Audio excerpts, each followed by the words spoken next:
शांततेत आंदोलन करूनही सरसकट गुन्हे, पोलिसांचा वापर, सदावर्तेंच्या याचिकेत फडणवीसांचा हस्तक्षेप, मनोज जरांगेंचा पुन्हा हल्लाबोल.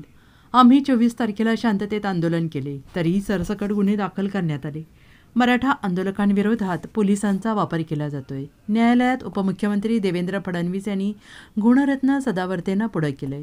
पहिल्यांदाही तोच होता, 13% आरक्षण रद्द करायला. मागील आठवड्यात सदावर्तेंनी याचिका दाखल केली आणि देवेंद्र फडणवीसांनी तिथे सरकारी वकिलाला पाठवून हस्तक्षेप केला, असे आरोप मराठा आंदोलक मनोज जरांगे पाटील यांनी केले आहेत. मनोज जरांगे पाटील रविवारी चांगलेच आक्रमक झालेले पाहायला मिळाले. त्यांनी उपमुख्यमंत्री देवेंद्र फडणवीस यांच्यावर अनेक गंभीर आरोप केलेले आहेत. त्या अंतरवाली सराटी येथील पत्रकार परिषदेत बोलत होते. मनोज जरांगे पाटील गेल्या 16 दिवसांपासून उपोषण करत आहेत. गेल्या काही दिवसांपासून जरांगे पाटील यांचे सहकारी त्यांच्यावर आरोप करत होते. दरम्यान आज जरांगेंकडून सर्वांना चोख उत्तर देण्यात आलेलं आहे. देवेंद्र फडणवीसांवर जरांगे पाटलांनी हल्लाबोल केलाय.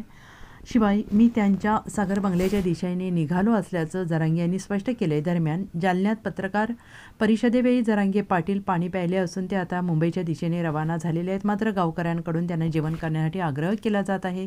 मात्र जरांगेंनी मी उपोषणावर ठाम असल्याचं स्पष्ट केलेलं आहे. मनोज जरांगे पाटील म्हणाले, एखाद्या खासगी माणसाने याचिका दाखल केली की त्यामध्ये सरकारला हस्तक्षेप करता येत नाही.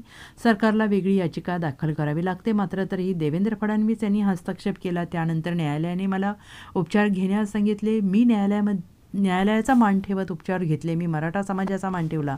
वारकरी संप्रदायाला मानतो. त्यांच्या हाताने पाणी प्यायलो. त्यानंतर न्यायालय शांत झालं. मराठ्यांच्या याचिकेवरील सुनावणीसाठी 13 मार्च तारीख देण्यात आली होती. मात्र यातही हस्तक्षेप करण्यात आला. एका रात्री सुनावणीची तारीख बदलण्यात आली. एका रात्री त्यांनी न्यायालयाने दिलेली तारीख बदलली. 24 तारखेला रास्ता रोको करता येऊ नये म्हणून 23 तारीख करण्यात आली, असा आरोप मनोज जरांगे पाटील यांनी केलेला आहे.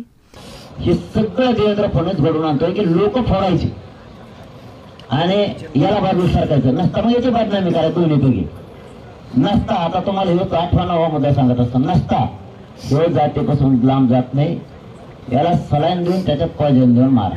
प्रकाश आंबेडकर साहेबाला ही पक्का माहिती आहे आणि ही बातमी आली आणि ती सत्य सुद्धा आहे की त्याला त्या सलाईनच्या माध्यमातून त्याला कार्यक्रम दाखवायचा नसता. मग याला पोलिसाच्या माध्यमातून लोटालोटी झाली, धक्काधक्की झाली म्हणून एन्काउंटर करा. कारण हे काटा आहे मराठ्यांच्या आणि भाजपच्या मधला, हे काढावं लागणार तरच आपली सत्ता येणार. म्हणजे सत्तेसाठी तुम्हाला मारायला लागला. तू खरंच बामणाच्या पोटचा आहे का? चल काय सागर बंगला येतो तो गाडीत दमेना. थांब तू सागर बंगला. तुला बळी पाहिजे ना? मी बळी द्यायला तयार आहे. चल तुला बळी पाहिजे ना? मी येतो. कारण मराठ्यांच्या डोक्यावर ओबीसी आरक्षणाचा गोळा टाकतो. नाही तर तुला सगळ्या सोयऱ्याचीच अंमलबजावणी करावं लागणार आहे. दोन्ही पैकी एक तर माझा मुर्दा वापस पाठव, नसता तुला सगळ्या सोयरीची अंमलबजावणी करून मराठ्याला ओबीसीचं आरक्षण द्यावं लागेल. त्याशिवाय देवेंद्र फडणवीस तुला आता सुट्टीच नाही. यांनी तुम्हाला 12-13 मुद्दा सांगतो आणखीन काय काम केलं. यांनी नारायण राणे बोलायचं नसून त्याला विरोधात घालायला लावलं, बोलायला लावलं. छगन भुजबळ यांनीच पुढे घातलं. छगन भुजबळ सदावर्तेला ह्याच देवेंद्र फडणवीसने पुढे घातलं.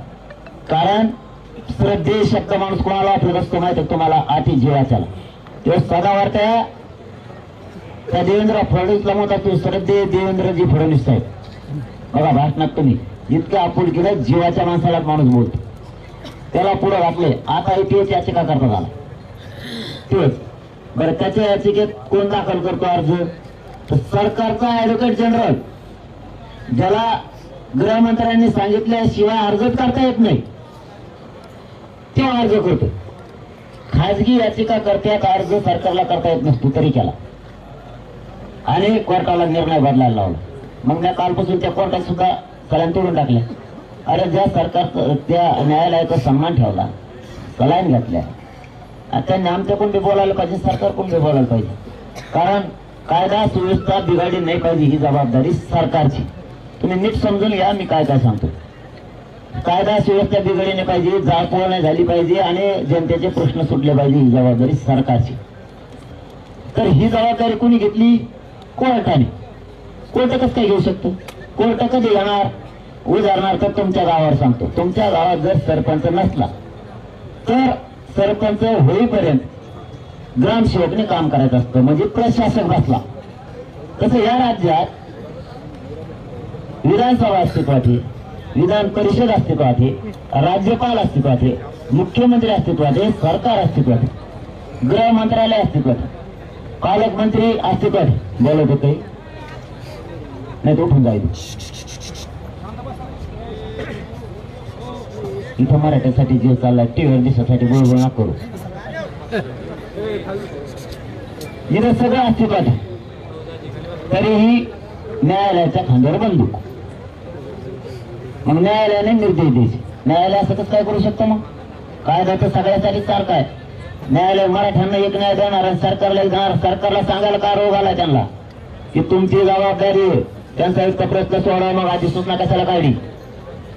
नसता कायदा सुव्यवस्था बिघाडली नाही पाहिजे, न्यायालयाचं काम आहे. न्यायालय आम्हाला एकट्यालाच सांगतो. म्हणजे ही कोणती सिस्टम आहे तुमची? Bureau report, SBN Marathi, Antarwali, Sarati.